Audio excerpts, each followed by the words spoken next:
Hello students, myself Rahul Mishra, and today we will discuss the adsorption or contact theory. Adsorption or contact theory, and it is the next topic of chapter number 6, surface chemistry, part B, which is catalysis. So listen, so this is today's topic, theories of catalyst. Theories of catalyst.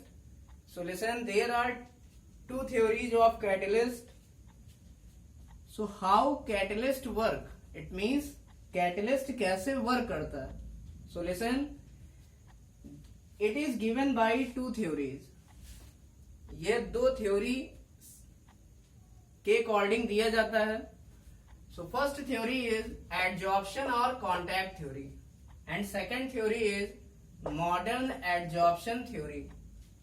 So listen, we will discuss adsorption और contact theory. So listen, this theory was given by Faraday. इस theory को सबसे पहले दिया Faraday ने to explain heterogeneous catalysis. To explain heterogeneous catalysis. It means what is heterogeneous catalysis? Those reaction in which the phase of catalyst and reactant are different.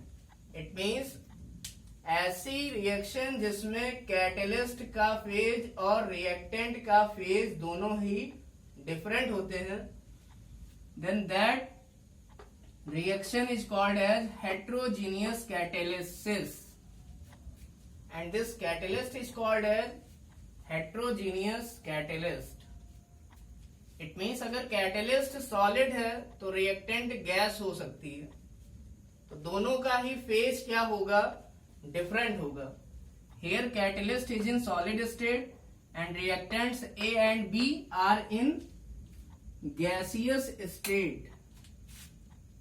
So listen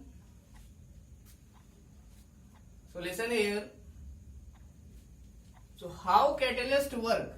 तो catalyst कैसे work करता है, कैसे reaction का rate catalyst की presence में बढ़ जाता है, इसको एक्सप्लेन किया एडजॉर्प्शन और कॉन्टैक्ट थ्योरी ने. So listen, according to adsorption or contact theory, if any two reactant A and B reacts in the presence of catalyst C, which is in solid state, and if reactants are in gaseous state, and they will form product P. It means अगर A और B दो reactant हैं जो कि gaseous form में हैं, ये दोनों रिएक्टेंट किसकी प्रेजेंस में रिएक्ट कर रहे हैं, सॉलिड कैटलिस्ट सी की प्रेजेंस में. तो जो सॉलिड कैटलिस्ट सी है, listen, this solid catalyst see, it provide surface. ये क्या प्रोवाइड करता है, सरफेस प्रोवाइड करता है जहां पर रिएक्टेंट मॉलिक्यूल आकर क्या हो जाते हैं, एडजॉर्ब हो जाते हैं. It means solid catalyst see provide surface at which reactant molecule get adsorb. It means जो सॉलिड कैटलिस्ट हमारा है सी, उस पर, उसकी सरफेस पर जो रिएक्टेंट मॉलिक्यूल हैं जैसे ए और बी जो आपस में रिएक्ट कर रहे थे, वो इसकी सरफेस पर जाकर एडजॉर्ब हो जाते हैं. So this is called as adsorption और कॉन्टैक्ट थ्योरी. होता क्या है, लिसन, कैटलिस्ट प्रोवाइड सरफेस. जो कैटलिस्ट है वो सरफेस प्रोवाइड करती है. Now listen, it means we can say अगर कैटलिस्ट का सरफेस एरिया ज्यादा होगा, so listen, For example, if this is a catalyst, then listen, this is the surface of catalyst. This is the surface of catalyst. This is a cylindrical surface. And listen, if the surface area of cylindrical surface is more, अगर surface area cylindrical surface का ज्यादा होगा, then listen, then more reactant molecule get adsorb. It means reactant molecule ज्यादा quantity में adsorb होंगे. Reactant molecule जब ज्यादा quantity में एडजॉर्ब होंगे, then listen, the rate of reaction will increase. It means तब रिएक्शन का रेट क्या हो जाएगा, बढ़ जाएगा. So listen, the rate of reaction increases by the large availability of surface area. It means अगर कैटलिस्ट हमारा वो रिएक्टेंट मॉलिक्यूल को रिएक्ट करने के लिए ज्यादा सरफेस एरिया प्रोवाइड करता है, तो उस रिएक्शन का रेट बढ़ जाता है, क्योंकि वहां पर एडजॉर्प्शन जो होगा रिएक्टेंट मॉलिक्यूल का वो भी बढ़ जाएगा. And due to high adsorption rate of reaction increases. So listen, adsorption और contact theory, it was given by Faraday to explain heterogeneous catalysis. It means heterogeneous catalysis को एक्सप्लेन करने के लिए ये थ्योरी फैराडे ने दी. It involves the adsorption of reactant molecule on the surface of catalyst. इसमें क्या होता है, जो हमारे रिएक्टेंट मॉलिक्यूल हैं, मींस जो हमारे मॉलिक्यूल रिएक्ट करने जा रहे हैं, वो कैटलिस्ट की सरफेस पर एडजॉर्ब हो जाते हैं. और कैटलिस्ट की सरफेस पे एडजॉर्ब होने के बाद ये आपस में रिएक्ट करते हैं. तो ये बताया गया कि कैटलिस्ट जितनी ज्यादा बड़ी सरफेस प्रोवाइड करेगा, तो रिएक्टेंट मॉलिक्यूल उतने ही ज्यादा आपस में रिएक्ट करेंगे और रिएक्शन का रेट क्या होगा, बढ़ जाएगा. It means we can say, third point, rate of reaction increases with increase by large availability of surface area. It means किसी रिएक्शन का रेट इंक्रीज करेगा, किसके कारण, सरफेस एरिया के बढ़ने के कारण. क्योंकि कैटलिस्ट का सरफेस एरिया जब बढ़ेगा तो number of reactant molecule adsorb ये भी बढ़ जाएंगे.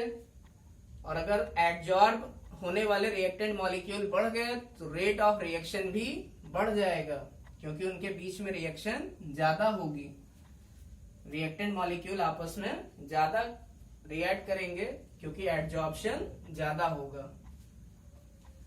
Now fourth point is, it can explain why catalyst shows maximum activity in powdered form. तो क्वेश्चन ये है कि कैटलिस्ट अगर सॉलिड फॉर्म में है तब ज्यादा एक्टिविटी शो करेगा, या वो पाउडर्ड फॉर्म में है तब ज्यादा एक्टिविटी शो करेगा. So the answer is, when catalyst is in powdered form, then it will show maximum activity. It means जब कैटलिस्ट पाउडर फॉर्म में होगा तो ये ज्यादा एक्टिविटी शो करेगा, क्योंकि ज्यादा पाउडर फॉर्म में, क्योंकि पाउडर फॉर्म में जो सरफेस एरिया होगा कैटलिस्ट का वो बहुत बढ़ जाएगा.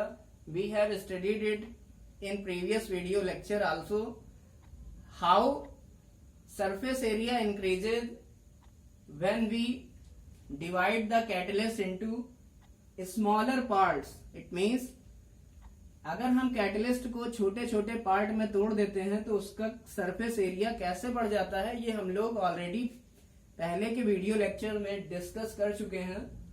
Now listen, So in powdered form the surface area will be very much high. It means powdered form में जो कैटलिस्ट का सरफेस एरिया होगा वो बहुत ज्यादा होगा, जिससे कि कैटलिस्ट की एक्टिविटी बढ़ जाएगी, क्योंकि कैटलिस्ट ज्यादा रिएक्टेंट मॉलिक्यूल को एडजॉर्ब करेगा, या कैटलिस्ट का सरफेस एरिया अगर ज्यादा हो गया तो रिएक्टेंट मॉलिक्यूल को एडजॉर्ब होने की जगह ज्यादा मिलेगी, जिससे कि रेट ऑफ रिएक्शन क्या होगा, बढ़ जाएगा. इसलिए हम कह सकते हैं rate of reaction increases with increase by the large availability of surface area.